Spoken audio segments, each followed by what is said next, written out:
Bonjour, aujourd'hui je vous propose de parler de taxation du capital. Faut-il taxer le capital? Nous sommes en novembre 2025. Les discussions du projet de loi de finances pour 2026 au Parlement sont un petit peu chaotiques et on parle beaucoup de taxer le capital, notamment le stock de capital. Et donc aujourd'hui j'aimerais un petit peu élargir la focale pour recontextualiser le sujet et montrer un peu ses différents aspects. C'est un sujet assez classique en théorie fiscale, mais très intéressant parce qu'il se renouvelle très souvent. Alors, taxation du capital, de quoi s'agit-il? Vous le voyez sur ce tableau qui apparaît à votre écran.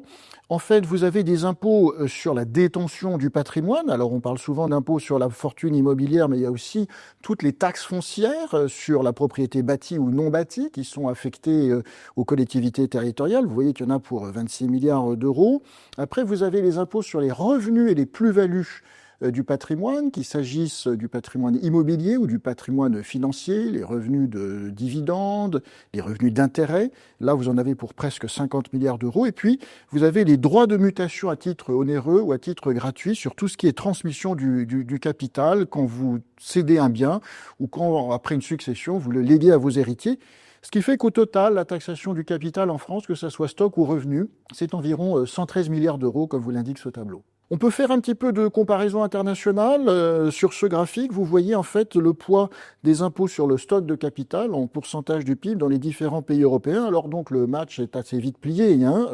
C'est juste un constat factuel. En France, on est à peu près 4 fois plus élevé en termes de pression sur le stock de capital qu'en Allemagne et presque 2 fois plus élevé que la moyenne européenne. Donc on taxe déjà pas mal le capital en France. Manifestement, on peut regarder le graphique suivant, qui est un petit peu le petit frère du précédent. Ici, on regarde les impôts sur les revenus du capital, pas le capital lui-même, mais les revenus du capital. Et là encore, comme vous le voyez, la France est en trait rouge et elle taxe à peu près 2 à 3 fois plus que la moyenne européenne. Donc, faut-il taxer le capital? Ce qu'on peut déjà dire, c'est que, en comparaison internationale, la France taxe déjà beaucoup le capital. Alors ça, c'est les chiffres. Si on fait un petit détour par la théorie, qu'est-ce que vous disent en fait les économistes depuis à peu près une quarantaine d'années, en tout cas jusque dans les années 2010, et qui continuent d'ailleurs à enseigner dans un certain nombre d'endroits aux États-Unis?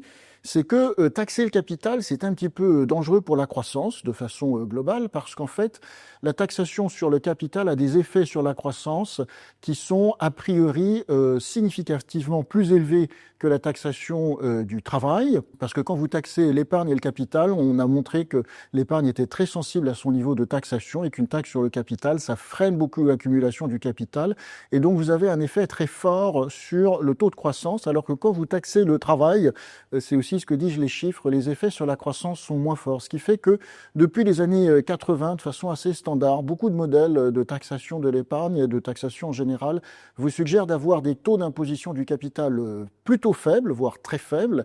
Et c'est quelque chose qui a été bon an, mal an suivi par pas mal de pays de l'OCDE. Un bon exemple, c'est le régime fiscal de l'épargne retraite qui bénéficie de dispositifs favorables dans la quasi-totalité des pays de l'OCDE. Bon, s'il faut discuter sur pour, contre un argument sur le stock de capital, il y a des arguments contre. Le premier, c'est la double taxation. Dans ce type de dispositif fiscal, quand vous, par exemple, vous taxez des successions, vous prenez le risque, en fait, de taxer des biens qui ont été achetés à partir de revenus qui ont déjà été taxés. C'est un argument, c'est pas le seul, mais c'est un argument possible. Il y a beaucoup d'études d'économistes qui vous montrent que ces impôts sur le stock de capital, ce sont des impôts administrativement compliqués et coûteux à gérer. Il faut évaluer la base taxable, c'est pas facile, il y a beaucoup de contentieux, ça coûte cher à l'administration. Les recettes publiques sont relativement pas très élevées. Un impôt sur la fortune immobilière, c'est de l'ordre de 2 à 3 milliards d'euros. Pour les besoins de la transition bas carbone, c'est 10 fois plus, de l'ordre à 40-50 milliards. Donc on peut pas faire un lien entre la taxation du capital et le financement de la transition bas carbone. C'est pas du tout les mêmes ordres de grandeur. Et puis, vous pouvez quand même avoir des arguments pour une taxation du capital. Alors, le plus fondé économiquement, qui est sans doute le moins cité dans le débat public, c'est que vous avez de bonnes raisons de considérer que les impôts locaux doivent préférentiellement être assis sur des biens en capital, notamment des biens pas mobiles géographiquement, comme le foncier ou l'immobilier.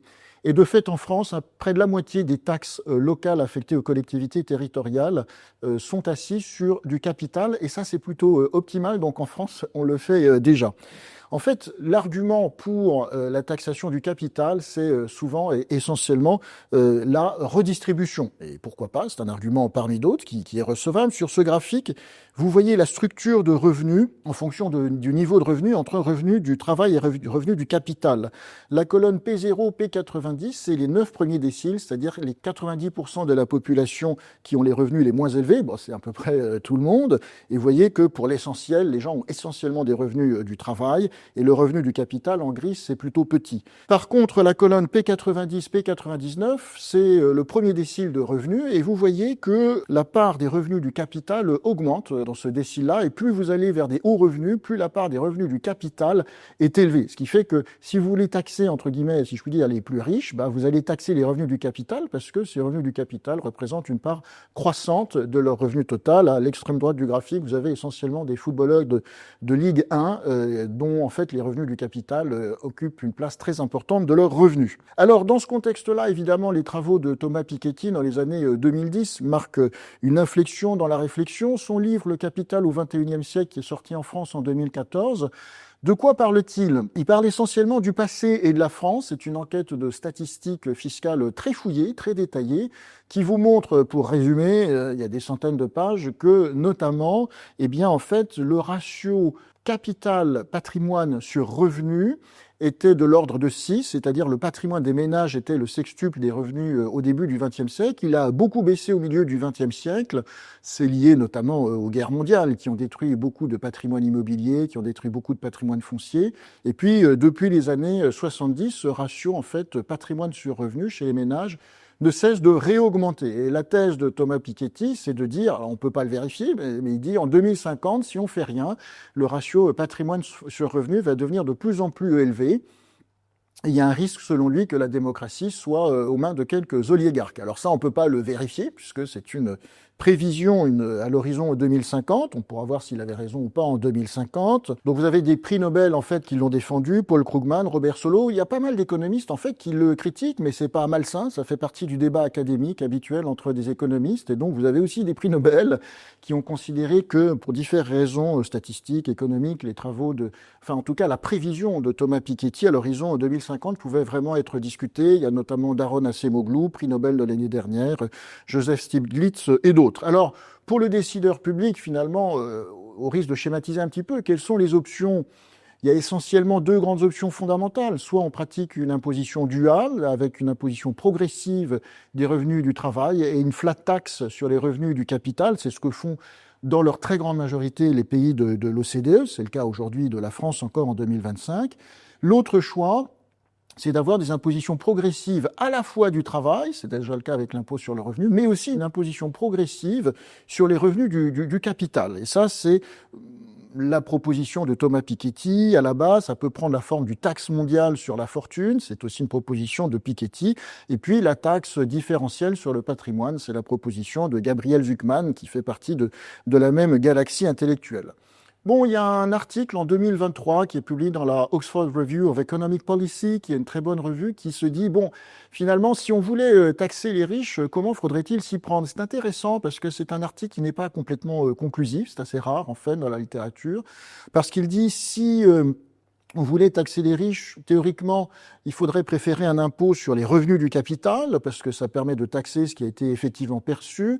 Mais le problème de cela, c'est que ça ne taxe pas les plus-values latentes, qui sont souvent une source importante de richesse dans les hauts revenus. D'où l'idée de taxer le stock, d'où l'idée de taxer la fortune. Mais là, on a des problèmes importants, parce que il y a des actifs non cotés, qui sont aussi une part importante du capital des gens qui pourraient être soumis à cet impôt. Donc, c'est pas facile à évaluer. Et puis, pour des entreprises en croissance, qui ont souvent d'ailleurs parfois une trésorerie un peu tendue, qu'est-ce qu'on fait dans ce cas-là? On n'a pas le cash pour verser tous ces impôts. Donc la solution, ça serait d'offrir des actions à des représentants de l'État. Et donc on aurait l'État qui monterait au capital d'un certain nombre de startups. Ça peut poser d'autres problèmes.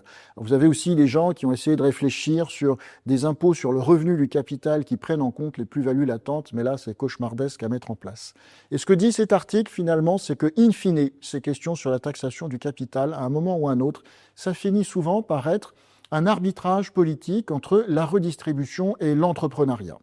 Donc en conclusion, ce qu'on peut dire sur ce sujet, c'est que la France est le pays européen qui taxe déjà le plus son capital, que ce soit le stock ou le revenu de l'Europe. À part pour les impôts locaux, il n'y a pas nécessairement de justification strictement économique pour alourdir beaucoup les impôts sur le capital. À la fin, c'est un choix politique, donc c'est respectable, entre la distribution et l'entrepreneuriat, mais on peut se souvenir que la redistribution, par définition, elle ne crée pas de richesse, alors que l'entrepreneuriat, il crée de la richesse et que cette richesse, in fine, pourra être redistribuée à d'autres. Et donc, au final, sur la taxation du capital, si on privilégie l'entrepreneuriat, mieux vaut ne pas l'augmenter, voire même peut-être l'abaisser en France.